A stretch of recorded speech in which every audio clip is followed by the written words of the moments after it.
আসসালামু আলাইকুম দর্শক। ভাবিয়া করিও কাজ, করিয়া ভাবিও না। আসলে ভাববার বয়সটাই বা হয়েছিল কিনা?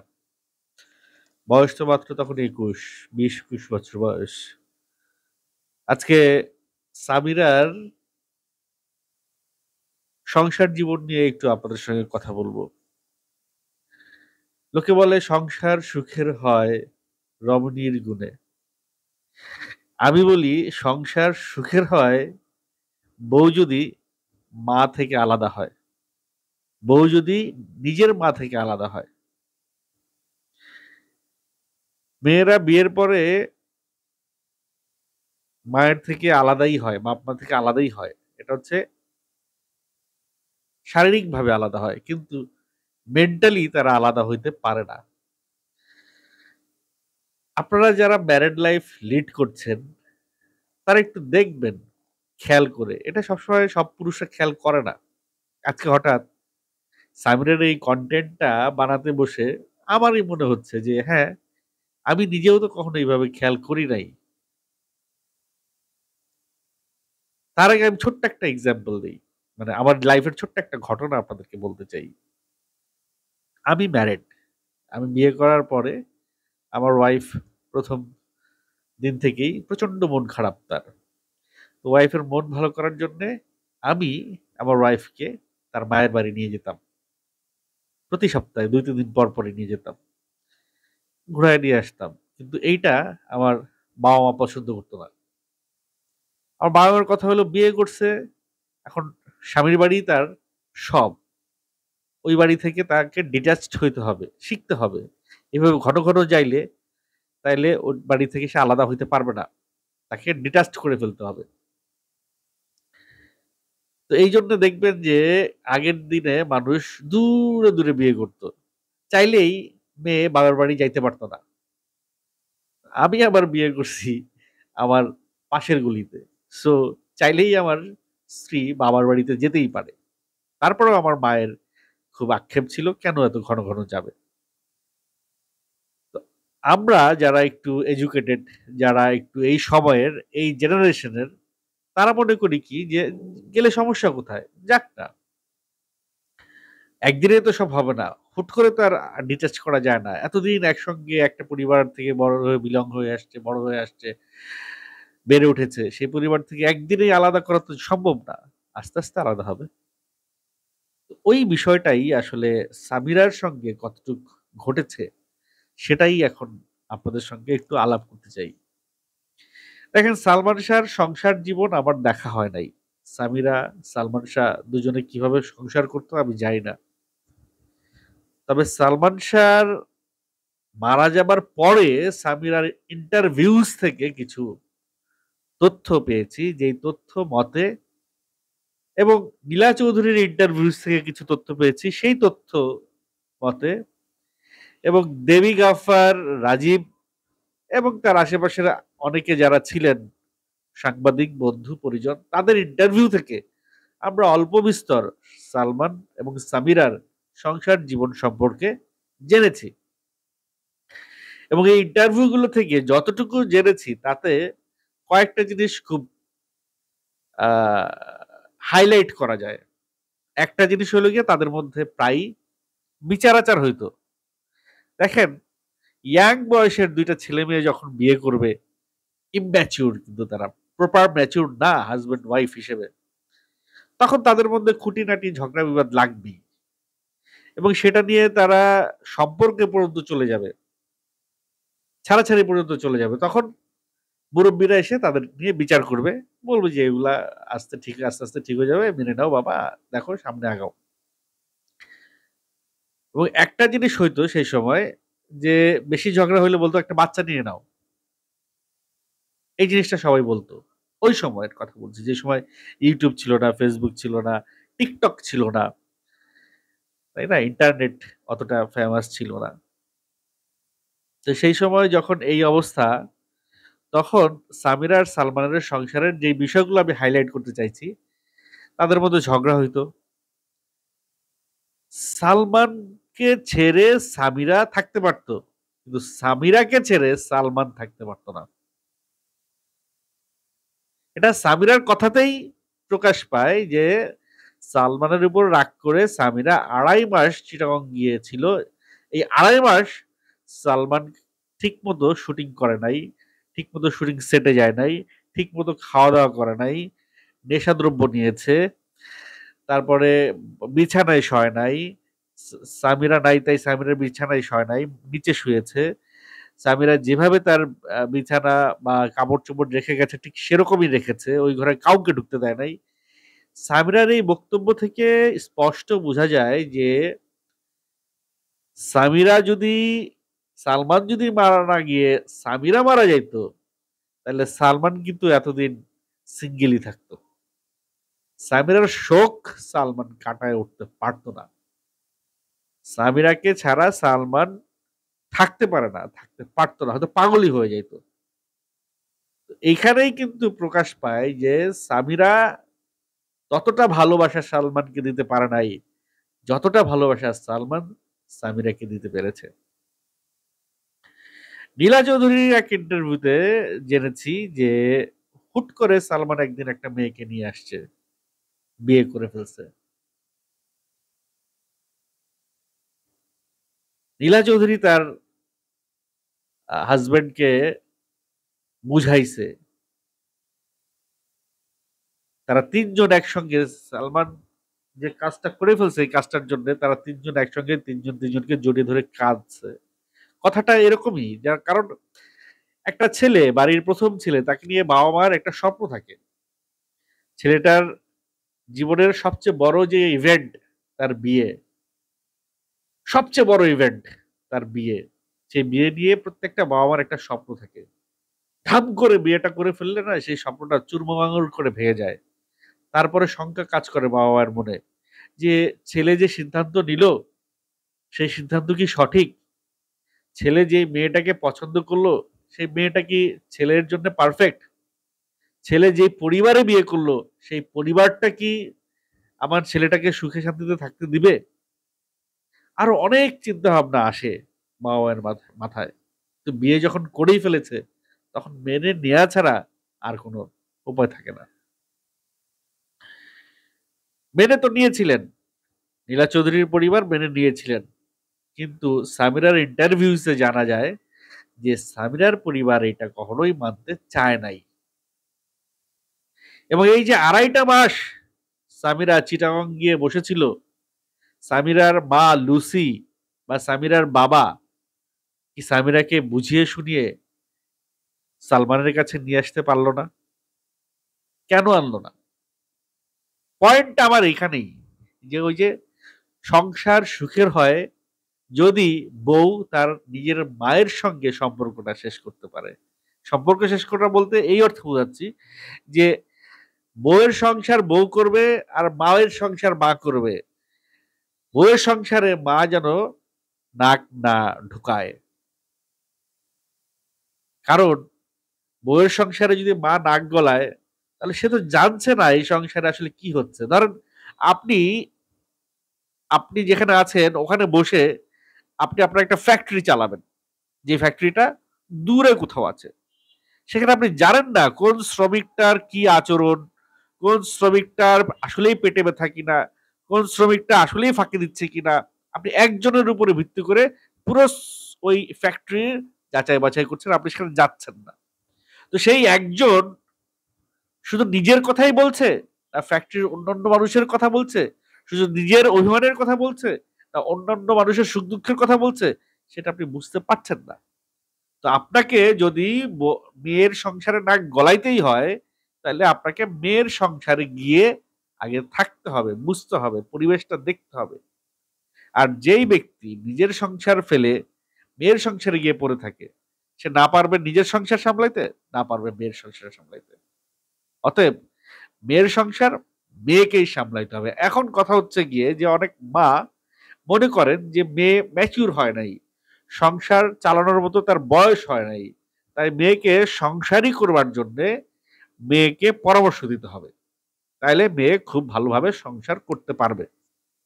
তো এই কাজটা এইখানেই ভুলটা হয়। আপনি আপনার মেয়েকে পরামর্শ না দিয়ে আপনি আপনার মেয়েকে বলেন যে তার শাশুড়ির কাছ থেকে পরামর্শটা নিতে, যে কিভাবে সংসারটা করতে হবে, কারণ তার শাশুড়ি তো ওই সংসারেই আছে এবং সে একটা সংসার লিড করে আসছে এত বছর। তার একটা বিস্তর অভিজ্ঞতা আছে এই সংসারের মানুষদেরকে নিয়ে। ওই যে ফ্যাক্টরির কথা বলছি, ওই ফ্যাক্টরির মানুষদেরকে নিয়ে যাদের অভিজ্ঞতা আছে তার কাছে গিয়ে না পরামর্শ নিতে হবে কোনো সমস্যা হলে। বাইরের একজনের কাছে পরামর্শ নিলে ওই ফ্যাক্টরি ভালোভাবে চলবে না। তো লুসি যদি সামিরাকে, আমি লুসি বলছি, আই ডোন্ট নো, লুসি বলাটা বোধহয় বেয়াদবি হয়ে যাচ্ছে, লুসি আন্টি বলি, ওকে। লুসি আন্টি যদি সামিরাকে পরামর্শ দিতেন যে তুমি তোমার শাশুড়ির কাছে পরামর্শ নাও, শাশুড়ির সঙ্গে মিলেমিশে থাকো, শাশুড়ি যেটা চায় সেটা করো। আমি সালমান শাহর এই ঘর এই সংসারের একটা মানে খলিল সাহেবের একটা কথা মনে পড়ে গেল। খলিল সাহেবের মেয়ে সালমানের সংসারে টিকতে থাকবে না, অনেক ঝামেলা করছে, সে চলে যাবে বাপের সংসারে। তো খলিল সাহেব তখন প্ল্যান করলো যে না, মেয়েকে আমার এখানে না, মেয়েকে আমি মানুষ করতে পারবো না, মেয়েকে আমার ওখানেই রাখতে হবে এবং যৌথ পরিবারে রাখতে হবে এবং তাদের সঙ্গে কিভাবে থাকতে হয় সেই বিষয়টাকে ইনক্লুড করা যেতে হবে। তখন খলিল সাহেব কি করলো, তার কাজের মহিলার সঙ্গে একটা মিথ্যে সম্পর্কের নাটক করলো। তখন খলিল সাহেবের মেয়ে এসে দেখলো যে কাজের মহিলাকে মা ডাকতে হবে, এরকম দুশ্চরিত্র বাবার সঙ্গে থাকবো না, সে তার স্বামীর সংসারে চলে গেল ফেরত। অর্থাৎ এই যে সালমান শাহর এই ঘর এই সংসারের যে গল্পটা, এই গল্প থেকেই লুসি আন্টির একটা, আমার মনে হয় একটা এডুকেশন নেওয়া দরকার ছিল। সামিরাকে কেন সালমান শাহ যা নিয়ে আসবে বা হ্যাঁ, একদিন হয়ে গেছে, 2 দিন হয়ে গেছে, 3 দিন হয়ে গেছে, চতুর্থ দিন তো ওর বাপ মাই ওরে নিয়ে যাবে বা সালমান শাহের ডাক দিয়ে নিয়ে আসবে যে তোমাদের মধ্যে কি হয়েছে ঠিকঠাক করো। যখন মেয়ের অভিমানকে প্রাধান্য দিয়ে মেয়ের বাবা মা স্বামীর কাছ থেকে মেয়েকে দূরে রাখবে, তখন দূরত্বটা বাড়বে, সেই দূরত্বটা কখনোই কমবে না। সালমান আর সামিরার সংসার কতটা সুখের ছিল সেটি সামিরার আরো একটা ইন্টারভিউতে আমি শুনেছি। সে বলেছে রাজীব সাহেব যখন এই বিষয়গুলো দেখতো, তার কথা হচ্ছে সালমান শাহ তার গায়ে হাত তুলতো, কিন্তু কেন গায়ে হাত তুলতো সেটা কিন্তু সামিরা বলে নাই। রুবির কথায় বোঝা যায় যে সামিরার চরিত্রের কারণে সালমান সামিরার গায়ে হাত তুলতো, মানে সালমান যেটা চাইতো না সেটা সামিরা করতো। আচ্ছা, কেন মানুষ একটা মানুষের গায়ে হাত তুলবে? হ্যাঁ, গায়ে হাত তোলা is a crime, is a crime. যেই ছেলে তার স্ত্রীকে এত ভালোবাসে, যে স্ত্রী নাই তাই সে বিছানায় ঘুমায় নাই, সেই ছেলে কি কোন পর্যায়ে গেলে, কোন সিচুয়েশনে গেলে সে তার স্ত্রীর গায়ে হাত তুলে? তো এইটাকে রাজীব সাহেব মডিফাই করছে। এটা সামিরার বক্তব্য যে রাজীব সাহেব বলছে যে তুমি এগুলো সহ্য করছো কেন, চলে যাও। এটা সামিরা ইন্টারভিউতে বলছে রাজীব সাহেবের ব্যাপারে। অথচ রাজীব সাহেব তার ইন্টারভিউতে বলছে সে সালমানকে তার পুত্রের মতো দেখে এবং সালমান শাহ খুবই ভদ্র ছেলে, খুবই ভালো ছেলে। এটা সালমান শাহ মৃত্যুর পরে রাজীব সাহেব কথা বলছে। হ্যাঁ, মানুষ মারা গেলে ভালো কথা বলতে এই কারণে তিনি বলে থাকতে পারেন, আমি জানি না কি কারণে তিনি বলেছেন। যদি এই কথা হয় তাহলে রাজীব সাহেব যদি এই কথা নিজে বলে থাকেন আর সামিরা যদি ইন্টারভিউতে ওই কথা বলে থাকে তাহলে সামিরা মিথ্যা কথা বলছে। আর যদি সামিরা সত্যি হয়ে থাকে তাহলে রাজীব সাহেব মিথ্যা কথা বলছে। কারণ রাজীব সাহেব তো জীবিত নাই, তাকে কিভাবে জিজ্ঞেস করবেন? সামিরা জীবিত আছে, সামিরাকে জিজ্ঞেস করা যেতে পারে কেন তোমাকে সালমান শাহ তোমার গায়ে কেন হাত তুললো, কি করেছিলা তুমি, what have you done? Samira কখনোই সেই কথাগুলো বলে না, শুধু বলে এইটুকুর হয়েছে, এই হয়েছে, এই হয়েছে। যাই হোক, ওই যে একটা বিষয় আছে না যে বেশি ঘাটাঘাটি করলে দুর্গন্ধ বেরোবে। একটা স্বামী স্ত্রীর সংসারে, কনজুগাল লাইফে ঝগড়াঝাটি হবে, মারামারি পর্যন্ত হইতে পারে, হাতাহাতিও হইতে পারে, কিন্তু সব শেষ করে রাত্রে ঘুমানোর আগে সব সমাধান করে দিতে হবে। রাত্রে শুতে যাওয়ার আগে সব সমাধান করে দিতে হবে, পরের দিন ভোরটা যেন ফ্রেশ স্টার্ট হয়, কিন্তু আলাদা হওয়া যাবে না। যদি আলাদাই হতে হয় তাহলে বুঝে নিতে হবে যে আলাদা হবে, যে আলাদা হইতে চায় তার ঝামেলা আছে। ডাল মে কুছ কালা হে। তো আমরা নীলা চৌধুরীর ইন্টারভিউ দেখছি, আমরা সামিরার ইন্টারভিউ দেখছি, আমরা মুস্তাক ওয়াইজের ইন্টারভিউ দেখছি, আমরা সামিরার বাবার ইন্টারভিউ দেখছি, আমরা সালমান শাহের মামার ইন্টারভিউ দেখছি। তো লুসির ইন্টারভিউ এখন আমরা লুসি আন্টির ইন্টারভিউ আমরা এখনো দেখি নাই। আমি একটু আগে ফেসবুকে একটা কন্টেন্ট পড়ছিলাম, একজন লিখছে, হঠাৎ করে আমার কি চাপ লেগে চলে গেল কন্টেন্টটা, যে চিটাগংয়ে কেউ যদি সাজতে যাইতো তাইলে লুসির বিউটি পার্লারে যাওয়া ছাড়া কোনো উপায় ছিল না। মানে হয় না যে আমরা যদি বাজার করতে যাই তাহলে সেরা মার্কেটে যাব, ভালো মার্কেটটাতে যাব, বা আমরা যদি সিনেমা দেখতে যাই সিনেপ্লেক্সে যাব। ঠিক তেমনি চিটাগাংয়ে যখন লুসি আন্টির বিউটি পার্লার ছিল তখন থেকেই কেউ যদি বিউটি পার্লার বলতো তাহলে ওই লুসি আন্টির বিউটি পার্লারই বুঝাইতো। সেই জায়গা থেকে লুসি আন্টির একটা টার্গেট তো ছিল মেয়েকে নিয়ে। ওই যে বললাম যে প্রত্যেকটা বাবা মার একটা স্বপ্ন থাকে তাদের সন্তানকে নিয়ে। এখন সবচেয়ে বেশি মেয়েদেরকে নিয়ে মায়ের স্বপ্ন সবচেয়ে বেশি থাকে।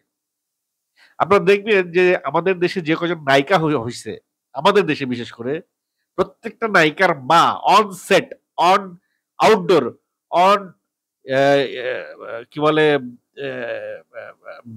ইয়েতে ফরেন কান্ট্রি, মেয়ে যেখানেই গেছে সেখানে মা সাথে করে গেছে। মানে মা যেগুলো করতে পারে নাই, মার যেই অপূর্ণতা ছিল সেই অপূর্ণতা সে মেয়ের ভেতর দিয়ে করে নিয়ে আসতে চাইছে। তো সালমান শাহর সঙ্গে বিয়ে হওয়ার পরে সালমান শাহর স্ত্রী কি হবে সেটা সালমান শাহর ইচ্ছে মতো চলবে। সালমান শাহর একটা ইমাজিন ছিল, সালমান শাহর একটা প্ল্যান ছিল, আমার বউ এরকম শাড়ি পরবে, এরকম হাতাওয়ালা ব্লাউজ পরবে। তার একটা বিষয় ছিল, সে সামিরাকে তো একদিন বলেই ফেলছে, সামিরার মুখের কথা, যে সালমান শাহ কি পাগল, সে নায়িকা বিয়ে করবে।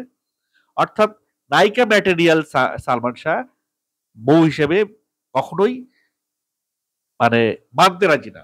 তো সালমান শাহর স্ত্রী হিসেবে সালমান শাহ যা চেয়েছে সামিরার কাছ থেকে, সামিরা তার সেই লাইনের বাইরে গেলেই হয়তো সালমান শাহ বিরক্ত হয়ে কিছু একটা করেছে, কিন্তু কতটা লাইনের বাইরে গেলে সে বিরক্ত হয়েছে সেটা কিন্তু বুঝবার বিষয়। তো কন্টেন্ট বড় হয়ে যাচ্ছে, এটা নিয়ে আলাপ করলে আসলে দীর্ঘ আলাপ হয়, অনেক বড় আলাপ হয়। তো মুস্তাক যে কথাটা বললো তার ইন্টারভিউতে, যে 22 বছর সে তো সামিরার সঙ্গে সংসার করলো, সেই 22 বছরে তো কোনো ঝামেলা হয় নাই। তো সালমান শাহ 4 বছরের সংসারে কেন এত ঝামেলা হইলো? বিষয়টা হলো মুস্তাক ভাইয়া, বিষয়টা হচ্ছে আপনি কিভাবে চান আপনার স্ত্রীকে দেখতে, আর আরেকজন কিভাবে চায় তার স্ত্রীকে দেখতে, এইখানে পার্থক্য আছে। আপনার দৃষ্টিভঙ্গি আর সালমান শাহর দৃষ্টিভঙ্গি তো এক ছিল না। সালমান শাহ তার স্ত্রীকে কিভাবে দেখতে চাইছে সেটা সালমান শাহ জানে, আর আপনি তো আপনার স্ত্রীকে যেভাবে দেখতে চাইছেন হয়তো আপনি সেভাবে পাইছেন। দ্যাটস ওয়াই আপনার সঙ্গে আপনার স্ত্রীর কোনো ঝামেলা হয় নাই। এখন কথা হলো যে 22 বছর আপনারা একসঙ্গে থাকলেন, তাইলে ঝামেলায় যদি কোনো না হয় তাহলে আপনাকে ছাইরা তিনি আবার আরেকজনকে বিয়ে কেন করলেন? এইটার অ্যান্সার তো আপনি দিলেন না। এই জায়গায় আপনি যা বললেন যে তিনি আমার 3 সন্তানের মা, তার সম্পর্কে আমি কোনো কিছু বলতে চাই না, তবে তার কোনো কিছুর দায় দায়িত্ব আমি নিব না। ওইখানে আমি আপনি আবার আপনাকে দায়মুক্ত করে ফেললেন। তো ব্যাপারটা হচ্ছে এরকমই, যে মুস্তাক ওয়াইজকে নিয়ে কারো মাথা ব্যথা নাই। মুস্তাক ওয়াইজ সামিরের সংসারে কি করছে এটা নিয়ে কারো মাথা ব্যথা নাই। সারা পৃথিবীর বাংলা ভাষাভাষী মানুষরা সালমান শাহকে নিয়ে মাথা ব্যথা। তাদের প্রাণের সালমান শাহর সঙ্গে কি হয়েছে সেটা তারা জানতে চায়। কার প্ররোচনায় সালমান শাহ যদি আত্মহত্যাই করে থাকে তাহলে কার প্ররোচনায় ওই জায়গায় সালমান শাহ পৌঁছাইছে সেইটা মানুষ জানতে চায়। কেউ একজন তাকে ওই জায়গায় মানসিক টর্চার দিয়ে, অত্যাচার করে, সিচুয়েশন ক্রিয়েট করে তাকে ওই জায়গাটায় নিয়ে গিয়েছে, তারপরে সে ওই রকম কাজ করতে হয়তো না, সালমান শাহ ওরকম কাজ করবে না, এরকম কেউ বিশ্বাস করতে পারে না। তারপর হয়তো সেটা হয়তো যদি সে করে থাকে, কিন্তু সেটা প্রকৃত তদন্ত করে বের করতে হবে। তারপরে আইন আদালত তো বলেই দিছে যে এটা একটা হত্যাকাণ্ড। যাই হোক, আমার মনে হয় সামিরার মায়ের কে পুলিশ পুলিশ তো ধরছে না কাউকে, কেন ধরছে না আমি জানি না, তবে সাংবাদিকরা তো ধরতে পারে।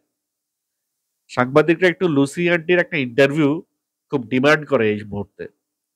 লেটস সি লুসি আন্টির কোন একটা ইন্টারভিউ কেউ যদি দেয়, তার তার সাক্ষাৎকার আসলে অনেক কিছু, অনেক ইনফরমেশন খোলাসা হবে। ওদিকে শাবনূর এই ব্যাপারে যদি একটা বিস্তারিত ইন্টারভিউ দেয়, কারণ শাবনূর কিছু না জানলেও তার কাছে অনেক ইনফরমেশন যাওয়ার কথা। কারণ সালমান মারা যাওয়ার পরে সে কিন্তু অভিনয় বন্ধ করে দেয় নাই। সে কিন্তু এই জগতেই ছিল, এই জগতের মানুষদের সঙ্গেই ছিল, এবং সে দিব্যি অভিনয় করে গেছে।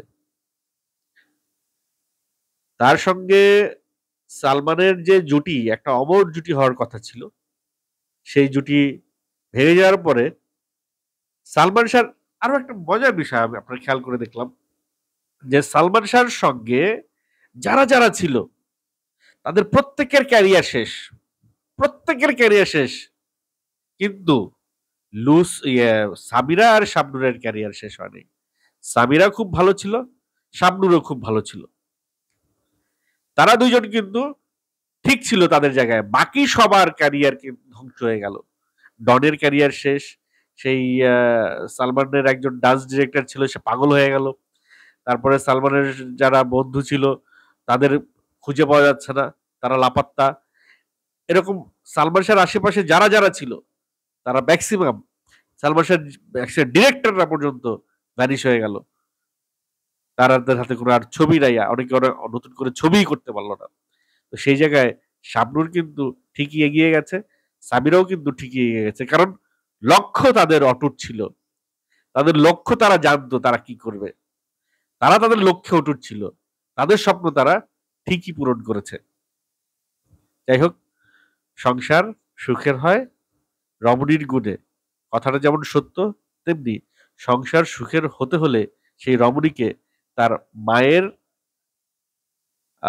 শাসন ব্যবস্থা থেকে বেরিয়ে আসতে হবে, তার মায়ের কর্তৃত্ব থেকে বেরিয়ে শাশুড়ির কর্তৃত্বে যেতে হবে, শাশুড়িকে মা মানতে হবে। শাশুড়ির, এখন হয় অনেক শাশুড়ি আছে অত্যাচার করে, বাঙালি অনেক শাশুড়ি নিজের মেয়েকে যেভাবে দেখে বউকে ওভাবে দেখতে পায় না, পারে না, চায় না, কিন্তু শেষ অবধি এটা আমি দেখছি অনেক অত্যাচারিত বউ শাশুড়ির মনও জয় করে নেয়। আর তারপরে না পারলে তারা তো আলাদা হয়ে থাকার ব্যবস্থা ছিলই। তো মূল বিষয়টা হচ্ছে গিয়ে যে সামিরা কতটা বায়াস ছিল তার মায়ের কথায়, তার মা সামিরার ফ্যামিলিকে কতটা কন্ট্রোল করত, সেটাও কিন্তু দেখবার বিষয়।